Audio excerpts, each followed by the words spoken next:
안녕하세요. 조이 북카페에 오신 것을 환영합니다.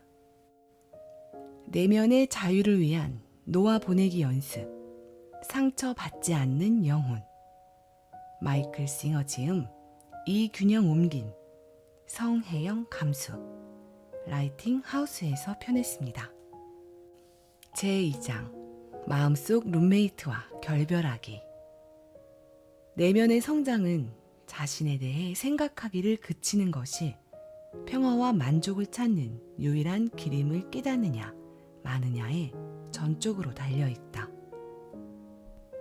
마음속에서 늘 짓거리고 있는 나는 결코 만족을 찾지 못한다는 것을 마침내 깨달을 때 당신은 성장을 시작할 준비가 된 것이다.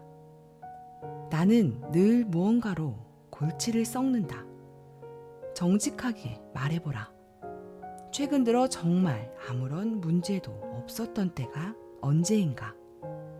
현재의 문제로 골치를 썩이기 전에는 다른 문제가 있었다. 그리고 현명한 사람이라면 이 문제가 지나가면 또 다른 문제가 생기리라는 것도 알 것이다. 결국 문제에 에워싸여 있는 마음속에 그 부분으로부터 해방되기 전에는 결코 문제로부터 자유로워질 수가 없을 것이다. 문제 때문에 혼란스러울 때 이걸 어떻게 해야 하지? 하고 묻지 말고 이것 때문에 혼란스러워하고 있는 것은 나의 어떤 부분일까? 하고 물어보라. 이걸 어떻게 해야 되지? 라고 묻는다면 당신은 벌써 문제가 외부에 실제로 존재한다고 믿는 함정에 빠진 것이다. 문제를 눈앞에 두고도 마음이 평온한 경지를 누리고 싶다면 당신이 특정 상황을 문제로 인식하게 되는 원인을 제대로 이해해야만 한다. 어떤 것에 대해 시기심을 느낀다면 어떻게 자신을 방어하고 보호할까를 궁리하지 말고 이렇게 물어보라. 나의 어떤 부분이 시기심을 느끼는가? 이것이 시기심 때문에 문제를 느끼는 당신의 그 부분을 들여다보게 할 것이다. 문제를 느끼는 부분이 분명히 보이면 이렇게 물어보라. 이것을 보는 것은 누구일까? 이 마음의 혼란을 누가 인식하고 있는 걸까? 이렇게 묻는 것이 모든 문제의 해결책이다. 혼란을 인식한다는 사실 자체가 당신은 그것이 아님을 뜻한다. 인식이란 주체와 대상이라는 관계가 있어야만 일어날 수 있는 과정이다. 주체는 목격자라 불리는데 왜냐하면 그것은 일어나는 일을 지켜보는 자이기 때문이다. 대상은 당신이 보는 그것으로 이 경우에는 내면의 혼란이다. 내부의 문제를 객관적으로 지켜보는 태도를 유지하는 것이 외부의 상황에 넋을 빼앗기는 것보다 언제나 낫다. 이것이 영적인 사람, 곧 내면을 탐구하는 사람과 세속적인 보통 사람의 가장 중요한 차이이다. 세속적이라는 것은 돈이 많다거나 신분이 높은 것을 뜻하는 게 아니라 내부 문제의 해결책이 외부에 있다고 생각하는 것을 말한다. 당신은 외부의 조건을 바꾸면 문제가 없어지리라고 생각한다. 하지만 지금까지 어느 누구도 외부 조건을 바꾸어 문제를 진정으로 해결한 적이 없다. 언제나 그 다음 문제가 일어난다. 진정하고 유일한 해결책은 지켜보는 의식이 됨으로써 관점을 완전히 바꾸는 것이다. 내면의 자유를 성취하기 위해서는 문제의 넋을 빼앗기지 않고 그것을 객관적으로 지켜볼 수 있어야만 한다. 문제 속에 빠져들어 있는 동안에는 어떤 해결책도 존재할 수 없다. 문제에 대해 초조해하거나 두려워하고 화를 내서는 그 그 상황에 제대로 대처할 수 없다는 것은 삼척동자도 다 아는 사실이다. 그러니 맨 먼저 다루어야 할 문제는 자신의 반응이다. 상황이 내 마음에 미치는 영향을 다루기 전에는 외부의 어떤 문제도 해결할 수가 없을 것이다. 대부분의 문제는 겉으로 보이는 것과 같지 않다. 사태를 충분히 들여다보면 진정한 문제는 모든 일과 사사건건 말썽을 일으킬 소지가 바로 당신의 내부에 들어있다는 사실임을 깨달을 것이다. 먼저 해야 할 일은 당신의 그 부분을 처리하는 것이다. 그러려면 외부의 해결책을 찾는 태도로부터 내부의 해결책을 찾는 태도로 마음을 바꾸어야 한다. 문제에 대한 해결책은 외부의 조건을 바꾸는 것이라고 생각하는 버릇에서 빠져나와야만 한다. 당신의 문제에 대한 영구적이고 유일한 해결책은 내면으로 들어가서 현실과 온갖 말썽을 일으키고 있는 당신의 그 부분을 해방시키는 것이다. 그러고 나면 그 나머지 것은 어떻게 처리해야 할지를 확연히 알게 된다. 모든 것을 문제로 삼는 당신의 그 부분을 풀어놓는 방법이 실제로 있다. 그것은 불가능한 것처럼 보이지만 그렇지 않다. 삶의 통속극으로부터 빼내올 수 있는 당신 존재의 어떤 부분이 실제로 있다. 당신은 시기를 느끼거나 화를 내는 자신을 지켜볼 수 있다. 그것에 대해 생각하거나 분석할 필요가 없다. 이 모든 것을 보는 것은 누구인가? 마음속의 이 변화를 누가 인식하는가? 그 사람하고 말할 때마다 신경질이나 라고 말할 때 신경질이 나는 것을 당신은 어떻게 아는가? 당신은 거기에 있고 거기에 일어나는 일을 보기 때문에 신경질이 나는 것을 아는 것이다. 그 감정과 당신 사이에는 분리가 있다. 당신은 그것을 알아차리는 그다. 일단 그러한 의식의 자리를 찾아내기만 하면 마음의 혼란을 쓸어낼 수 있다. 지켜보는 것으로서 그 작업을 시작해보자. 당신이 거기서 일어나는 일을 인식하고 있음을 그저 알아차리면 된다. 그것은 쉽다. 그러면 당신은 자신이 온갖 강점과 약점을 다 지닌 한 인간의 인격을 목격하고 있음을 깨달을 것이다. 그것은 마치 어떤 사람과 함께 있는 것과도 같이 느껴질 것이다. 실제로 당신은 룸메이트와 함께 살고 있다고 말할 수도 있다. 당신의 룸메이트를 만나고 싶다면 잠시 완전한 침묵 속에서 홀로 자신 속에 앉아 있어보라. 당신은 그럴 권리가 있다. 그것은 당신의 내면 세계니까. 하지만 거기에는 침묵은 없고 끊임없는 짓거림만 들릴 것이다. 내가 왜 이런 짓을 하고 있지? 해야 될 더 중요한 일이 있는데 말이야. 이건 시간 낭비야. 이 안에는 나밖에 아무도 없어. 이게 다 뭔 짓이란 말이야. 당신의 룸메이트가 바로 나타난다.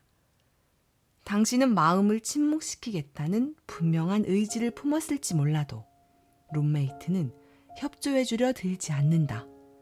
그건 당신이 침묵하려고 할 때만이 아니다.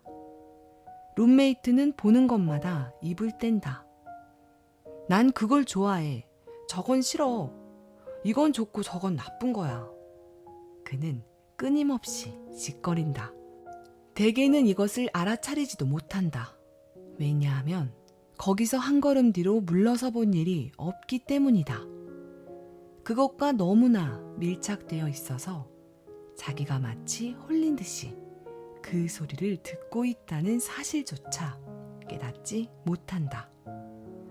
하지만 분명한 것은 당신은 혼자가 아니라는 것이다. 당신의 내적 존재에는 서로 뚜렷이 구별되는 두 측면이 있다. 첫째는 의식이며 지켜보는 자이며 의지의 중심인 당신이고, 둘째는 당신이 지켜보는 그것이다. 문제는 당신이 지켜보는 그 부분은 결코 입을 다물 줄 모른다는 것이다. 그 부분을 어떻게 잠시 동안만이라도 없애버릴 수 있다면 그 고요와 평화는 당신이 가져본 적이 없는 가장 황홀한 안식이 될 것이다. 그 부분을 가는 데마다 데리고 다니지 않아도 된다면 어떨지를 상상해보라. 진정한 영적 성장이란 바로 이 문제로부터 벗어나는 것이다. 하지만 당신 자신은 자신이 한 미치광이와 한 방에 갇혀 있음을 깨달아야 한다. 어떤 상황에서든 당신의 룸메이트는 갑자기 이렇게 마음먹을 수 있다. 난 여기 있고 싶지 않아. 이건 하고 싶지 않아. 이 사람과 얘기하고 싶지 않아. 그러면 당신은 당장 긴장과 불편을 느낄 것이다. 룸메이트는 아무런 예고도 없이 모든 일을 회방 놓을 수 있다.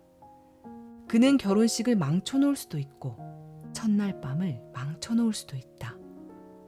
당신의 그 부분은 어떤 일이든지 망쳐놓을 수 있고 그게 전공이다.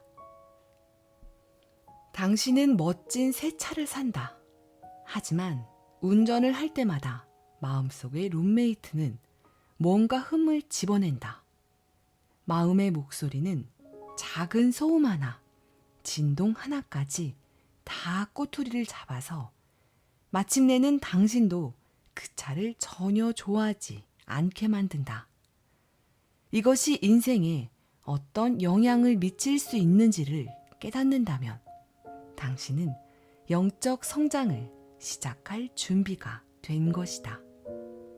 이것 좀 보게. 바로 이게 내 인생을 망치고 있었군. 난 평화롭게 의미 있게 살려고 애쓰는데 이건 마치 화산 꼭대기에 올라앉아 있는 기분이잖아. 이 녀석은 언제든지 변덕을 부리고 회방 놓고 사사건건 시비를 걸 준비가 되어 있군. 이 녀석이 가는 데마다 난리를 벌이는 통에 내 인생이 완전히 엉망진창이야. 이것만 자각하고 룸메이트와 자신을 동일시하지 않기를 배우면 당신은 스스로를 해방시킬 준비가 된 것이다. 아직도 이런 자각에 도달하지 못했다면 그저 지켜보기만을 시작하라. 하루 동안 당신의 룸메이트가 하는 짓을 낱낱이 지켜보라. 아침부터 시작해서 그것이 어떤 상황에서 무슨 말을 하는지를 모두 알아차릴 수 있는지를 살펴보라. 누군가를 만날 때마다, 전화벨이 울릴 때마다 그저 지켜보도록 노력하라. 그것의 짓거림을 지켜보기 좋은 때는 샤워를 할 때이다. 그 목소리가 뭐라고 하는지를 그저 지켜보라. 당신이 평화롭게 샤워만 할 수 있도록 그것이 결코 내버려두지 않는다는 것을 깨닫게 될 것이다. 샤워는 몸을 씻으려는 것이지 마음이 끊임없이 짓거리는 꼴을 구경하려고 하는 것이 아니다. 샤워를 다 마칠 때까지 자신이 깨어있는 의식으로서 실제로 일어나는 일들을 다 알아차릴 수 있는지를 보라. 당신은 목격한 사실에 충격을 받을 것이다. 그것은 이 생각에서 저 생각으로 마치 널뛰듯이 뛰어다닌다. 그 끊임없는 짓거림은 너무나 미친 듯해서 그게 항상 그 짓을 벌이고 있다는 것 자체를 믿을 수가 없을 것이다. 하지만 실제로 그렇다. 거기서 해방되고 싶다면 그것을 지켜봐야 한다. 그것에 대해서 아무것도 할 필요는 없다. 다만 당신이 처한 공경을 지혜롭게 바라봐야 한다. 자신이 마음속의 룸메이트와 화목하게 지내지 못하고 있음을 깨달아야 한다. 그것이 얌전하게 지내주기를 바란다면 이 상황을 바로 잡아야 할 것이다. 룸메이트가 정말 어떤 존재인지를 알아내는 방법은 그것을 외부적으로 인격화하는 것이다. 당신의 룸메이트가 몸을 가지고 있다고 상상하라. 내부에서 짓거리는 이 인격체를 외부로부터 말을 걸어오는 한 사람으로 상상하라. 이제 그 사람이 내면의 목소리가 하는 모든 말을 하고 있다고 상상하라. 그리고 그 사람과 하루를 지내라. 당신은 좋아하는 TV쇼를 보려고 막 소파에 앉았다. 그러면 이 사람도 바로 곁에 같이 앉는다. 이제 속에서 늘 들려오던 똑같은 독백을 듣게 될 것이다. 다만 이제 그것은 당신 곁에 앉아서 독백을 늘어놓는다. 아래층에 불 껐어? 가서 확인해보는 게 좋겠다. 지금은 안 돼. 좀 이따가. 저걸 마저 봐야 돼. 아니야, 지금 해.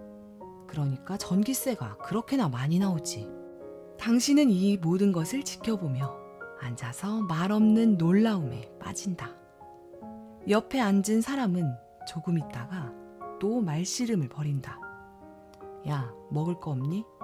피자 좀 먹었으면 좋겠는데. 피자는 지금 먹을 수가 없어. 사러 가려면 너무 멀어. 하지만 난 배고픈걸. 언제 뭘 좀 먹지? 놀랍게도 이 불안증 환자 같은 말씨름은 하염없이 꼬리를 물고 이어진다. 그리고 그것만으로는 부족하다는 듯이 이 사람은 가만히 앉아서 TV를 보는 것이 아니라 화면의 모든 장면에 말로써 반응하기 시작한다. 쇼의 붉은 머리의 인물이 등장하자 그는 갑자기 고통스러웠던 이혼 소동의 기억을 떠올리고 전 남편에 대한 험담을 늘어놓기 시작한다. 그리고는 마치 그가 방 안에 있는 것처럼 소리를 지르기 시작한다. 그러다가는 시작할 때 그랬던 것처럼 갑자기 뚝 그친다. 당신은 이 정신 사나운 사람에게서 최대한 멀리 떨어지려고 소파 저쪽 끝을 부둥켜 안고 있는 자신을 발견한다. 당신도 이런 실험을 한번 해보겠는가? 그 사람이 말을 그치게 만들려고 애쓰지 말라. 그저 그 목소리를 외부화함으로써 당신이 마음속에서 무엇과 함께 살고 있는지를 알아차리기만 하면 된다. 그것에 몸을 주어 다른 사람처럼, 다른 사람들처럼 세상 속에다 내놓아 보라. 속에서 마음의 소리가 하는 것과 똑같은 말을 밖에서 하는 사람을 상상하라. 이제 그를 당신의 가장 가까운 친구로 삼아보라. 사실 모든 시간을 함께 지내면서 그가 하는 모든 말에 완전히 귀를 기울이는 그런 친구가 몇이나 있겠는가? 외부의 어떤 사람이 정말로 당신의 마음의 소리와 똑같은 말을 걸어오기 시작한다면 당신은 어떤 기분이겠는가? 마음의 소리가 하는 말을 똑같이 그대로 하는 사람을 만나면 어떻게 하겠는가? 얼마 지나지 않아서 당신은 그에게 당장 꺼지고 다시는 나타나지 말라고 소리를 지를 것이다. 하지만 마음속의 친구가 끊임없이 말을 해대면 떠나라는 말조차 못한다. 그가 어떤 말썽을 부려도 당신은 듣고 있어야만 한다. 당신이 온전히 주의를 기울이지 않아도 되는 말은 거의 없다. 그것은 당신이 지금 무슨 일을 하고 있는지, 그것이 얼마나 즐거운 일인지 따위는 아랑곳하지 않고 당신을 거기서 곧장 끌어내어 자신의 말에 귀를 기울이게 만든다. 당신이 연애에 깊이 빠져서 곧 결혼을 할 참이라고 해보자. 당신은 청혼을 하려고 하는데 목소리가 말한다. 어쩜 이 사람은 아닐지도 몰라. 정말 이 문제는 불안해. 어떻게 해야 되지? 외부의 누군가가 이렇게 말했다면 당신은 그것을 무시했을 것이다. 하지만 왠지 이 목소리에는 대답을 해줘야만 할 것 같다. 불안해하는 마음에게 이 사람이야말로 진정한 짝이라는 확신을 심어줘야 한다. 그렇지 않으면 그것은 결혼식을 올리도록 놔두지 않을 것이다. 당신이 이 마음속의 불안증 환자를 얼마나 애지중지 모시고 있는지를 알겠는가? 그의 말을 듣지 않았다간 그것이 당신을 평생 동안 괴롭힐 것임을 당신은 안다. 결혼하지 말라고 했잖아. 자신이 없다고 했잖아. 이 한 가지는 확실하다. 어떻게든 그 목소리가 외부의 몸으로 나타날 수 있다면, 그리고 그를 가는 데마다 데리고 다녀야만 한다면 당신은 단 하루도 못 견딜 것이다. 누가 당신에게 그가 누구냐고 묻는다면 당신은 이렇게 말할 것이다. 이 사람은 정말 심각한 환자예요. 사전에서 노이로제란 말을 찾아보면 무슨 뜻인지 정확하게 알 수 있을 거예요. 그렇다면 그와 함께 그렇게 하루를 보내고 난 당신이 그에게 더 이상 무엇을 기대하겠는가?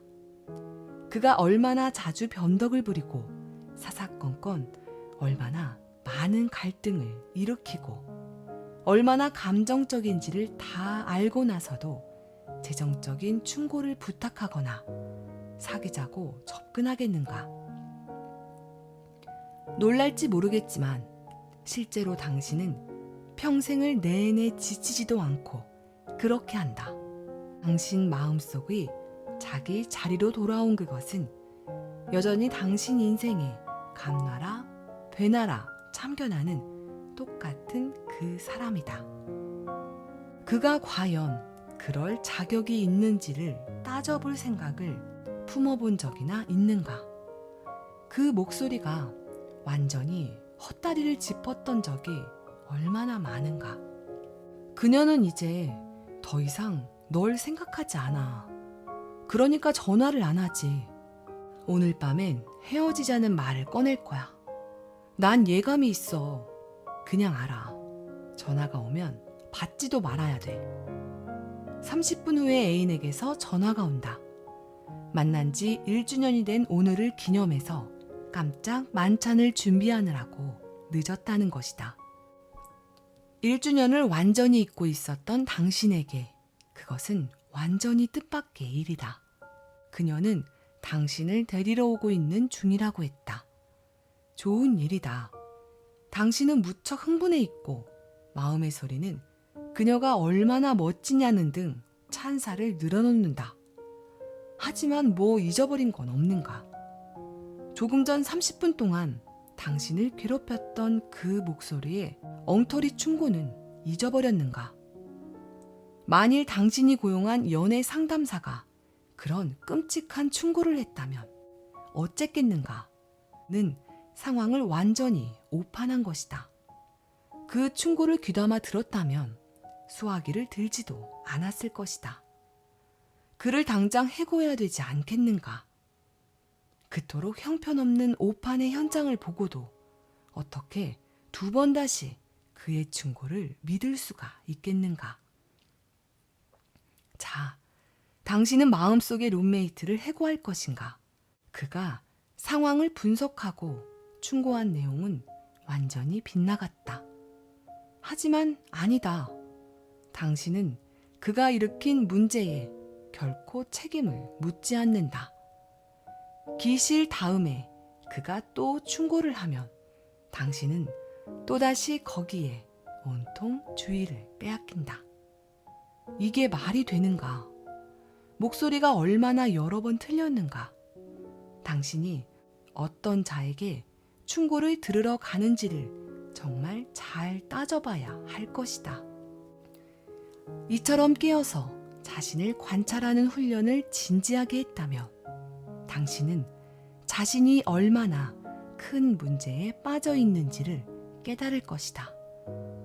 당신은 일생의 중요한 문제란 단 하나밖에 없고 지금 자신이 바로 그것을 들여다보고 있는 중임을 깨달을 것이다. 그것이야말로 당신이 겪어온 모든 문제의 근원이다. 이제 의무는 이 내부의 말썽꾼을 어떻게 제거할 것인가 하는 것으로 바뀐다. 맨 먼저 깨닫는 것은 당신이 진정으로 원하기 전에는 그것을 제거할 가망이 없다는 것이다. 당신의 룸메이트를 충분히 오랫동안 관찰하고 자신이 빠져있는 공경을 진정으로 이해하기 전에는 결코 마음을 다룰 수 있게 해줄 본격적인 연습의 토대를 가지지 못한다. 일단 마음의 통속국으로부터 자신을 해방시키기로 각오를 다졌다면 당신은 마음에 대한 가르침과 기술을 배울 준비가 된 것이다. 이제 당신은 그것을 진정으로 활용할 수 있게 된다. 당신이 이 문제를 최초로 겪는 사람이 아니라는 것을 알면 마음이 놓일 것이다. 똑같은 상황에 놓여 있는 자신을 발견한 선배들이 있었다. 그들은 이 분야의 노하우를 통달한 사람들에게서 가르침을 구했다. 그들은 이런 과정을 돕기 위해 고안된 가르침과 기법들을 배웠다. 명상이나 요가는 신체의 건강을 돕기도 하지만 단지 그것만을 위한 것은 아니다. 이것은 당신을 곤경에서 구해줄 비결, 당신을 해방시켜줄 비결에 관한 것이다. 당신의 자유를 당신 삶의 목적으로 삼는다면 그것을 도와줄 영적 수련의 전통들이 있다. 이것은 당신을 자신으로부터 구해내기 위해 스스로 시간을 내서 하는 수행법이다. 당신은 결국 마음으로부터 자신을 멀찍이 떼어놓아야만 한다는 것을 깨달을 것이다. 정신이 맑을 때 삶의 목표를 정하고 마음이 변덕으로 그것을 회방하지 못하게 함으로써 그렇게 할 수 있다. 마음의 소리에 귀를 빼앗기는 습관보다 당신의 의지가 더 강하다. 당신이 할 수 없는 일은 없다. 의지는 이 모든 것을 장악하고 다스린다. 자신을 해방시키고자 한다면 먼저 자신의 공경을 이해할 수 있을 만큼 의식을 일깨워야 한다. 그 다음엔 해방을 위한 내적 작업에 투신해야만 한다. 마치 당신의 삶이 오로지 여기에 달려있는 것처럼 하라. 왜냐하면 실제로 그러니까. 지금도 그런 것처럼 당신의 삶은 당신의 것이 아니다. 그것은 당신 마음속 룸메이트의 것이다. 당신은 그것을 되찾아 와야 한다. 지켜보는 자의 자리에 확고히 자리 잡고 당신을 사로잡고 있는 습관적인 마음의 소나기를 풀어 놓아야 한다. 이것은 다른 누구도 아닌 당신의 삶이다. 그 권리를 되찾아라.